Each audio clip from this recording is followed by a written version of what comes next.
The man behind the trailer. I've been a long-haul trucker for 15 years. And if you've been driving that long, you eventually learn something about the road. The highway at night isn't empty. It just looks that way. Most nights are boring. You get your coffee, set the cruise control, and watch the miles roll by. But every trucker I know has at least one story. One night that didn't make sense. One night that made them question whether they should even be out there.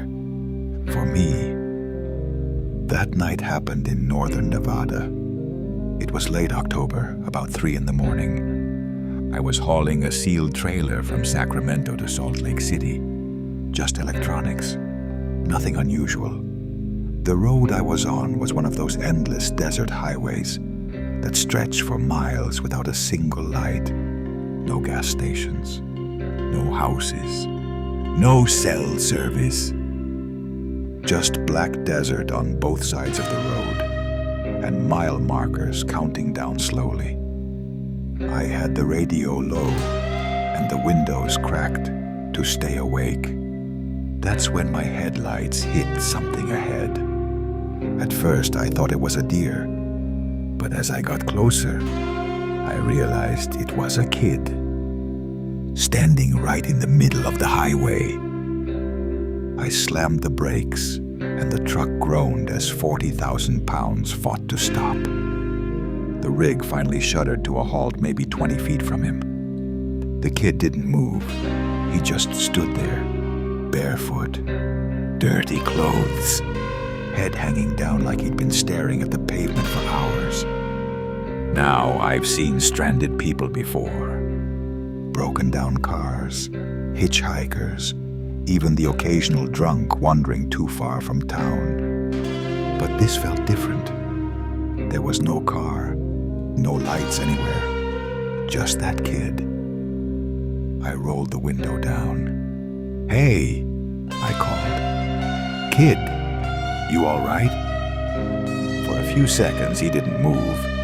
Then slowly, he lifted his head. His face looked pale in the headlights. Too pale.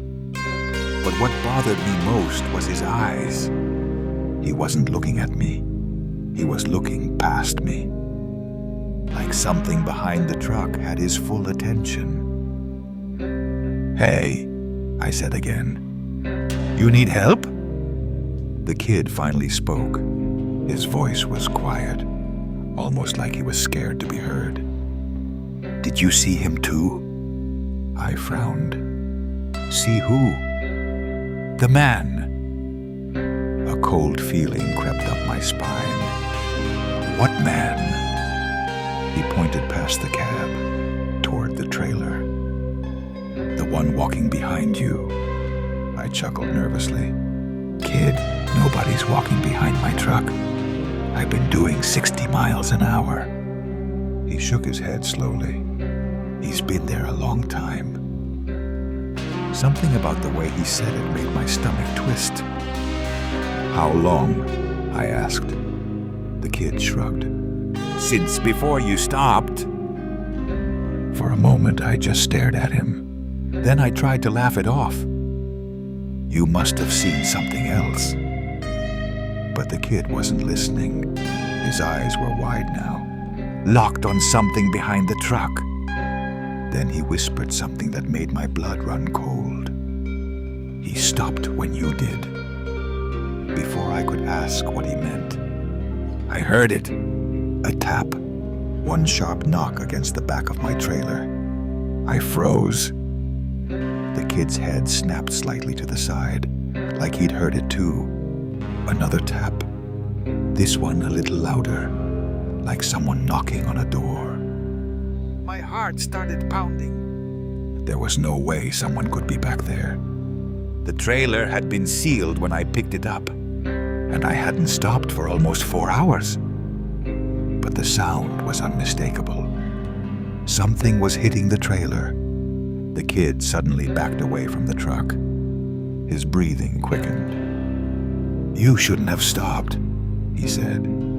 "What are you talking about?" I asked. But he wasn't looking at me anymore.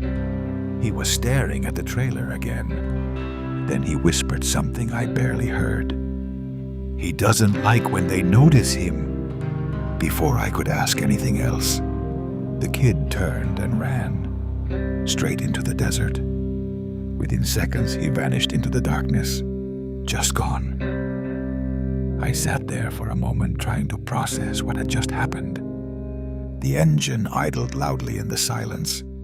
My headlights cut across the empty road. No kid, no movement, nothing. Then, tap! Another knock on the trailer. I swallowed hard. Every instinct told me to stay in the truck and drive away. But another part of me needed to know. I grabbed my flashlight from the passenger seat, opened the door, and climbed down. The desert air was freezing, the kind of cold that creeps into your bones instantly. I walked slowly toward the back of the trailer. Each step felt heavier than the last. The beam of my flashlight bounced across the metal sides of the trailer. Nothing looked out of place. No footprints. No shadows. Just sand and asphalt. When I reached the back doors, my stomach dropped. The locks were still sealed. Exactly how they'd been when I picked up the load. No scratches. No broken seal. No sign anyone had opened it. I exhaled slowly. Maybe something inside the trailer had shifted. Maybe the cargo moved. That had to be it. But then my flashlight caught something strange. There were words written in the thin layer of dust on the metal door. 4 words. Fresh. Like someone had just traced them with their finger. My hands started shaking as I read them. You stopped too soon. I spun around immediately. The desert behind me was empty. But something felt wrong, like I wasn't alone out there anymore. I hurried back to the cab and slammed the door, locked it, started the truck, and drove. I didn't stop again until I reached Salt Lake City. Didn't even pull over for gas. When I finally delivered the trailer, the receiver opened the doors. Everything inside looked perfectly normal.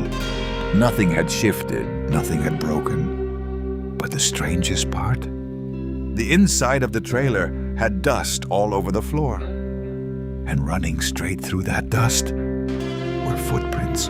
One set. Barefoot. They started at the very front of the trailer and ended at the doors. Like someone had been walking behind my cargo the entire trip. The warehouse guy asked me if everything was all right. I told him, yeah, just tired. But before I left, I asked him something. Do you ever get kids wandering the highway out here? He looked confused. No. Not ever? He shook his head.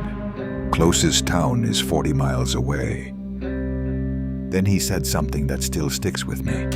Why? I told him about the kid, the man, the knocking. He stared at me for a long moment. Then he said quietly, You're not the first driver to say that. Apparently, over the last 10 years, a few truckers had reported something similar on that same stretch of highway. A kid in the road. A man walking behind their trailer. And knocking. Always knocking. But the part that bothers me most, every single driver who saw the kid stopped their truck, except one. That driver kept going. And according to the warehouse guy, that was the only driver who never reported hearing the knocking. I still drive long haul. But ever since that night, I follow one rule. If I see someone standing alone on an empty highway in the middle of nowhere, I don't stop. And I never check my mirrors for too long because sometimes, late at night, I swear I can see someone back there, walking slowly behind the trailer, keeping pace with the truck, waiting for me to notice him again.